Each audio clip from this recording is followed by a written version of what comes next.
Hi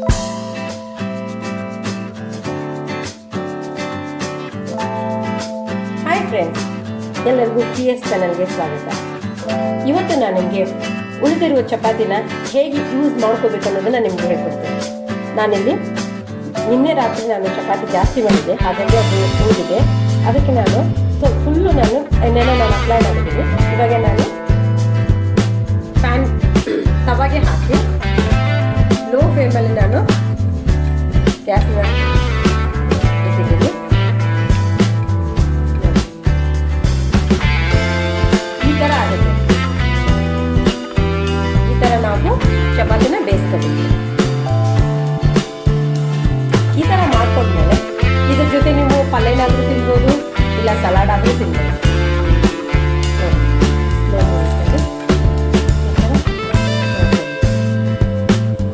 time ತಗೊಳುತ್ತೆ, ತಗೊಂಡ್ರು ಪರವಾಗಿಲ್ಲ. ಈ ಥರ ಕ್ರಿಸ್ಪಿ ಚಪಾತಿ ಆಗುತ್ತೆ, ಅಂದರೆ ಪಾಪಡ್ ಥರ ಬರುತ್ತೆ, ನೋಡಿ, ಟೇಸ್ಟಾಗಿರುತ್ತೆ.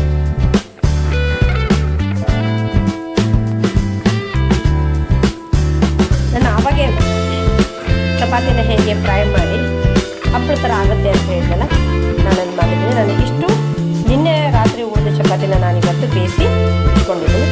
ನಾನು ಇದಕ್ಕೆ ಟೊಮೊಟೊನೇ ಹೆಚ್ಚಿ ಆಮೇಲೆ ಈರುಳ್ಳಿನೂ ಕಟ್ ಮಾಡಿಟ್ಕೊಂಡು ಈರುಳ್ಳಿನ ಹಾಕ್ಕೊಂಡಿದ್ದೀನಿ. ಇದಕ್ಕೆ ಸ್ವಲ್ಪ ರೆಡ್ ಚಿಲ್ಲಿ ಪೌಡರು, ಆಮೇಲೆ ಸಾಲ್ಟು, ಕೊತ್ತಂಬರಿ, ಇಷ್ಟನ್ನು ನಾವು ಸಲಾಡ್ ಥರ ಹಾಕ್ಕೊಂಡು ತಿಂದರೆ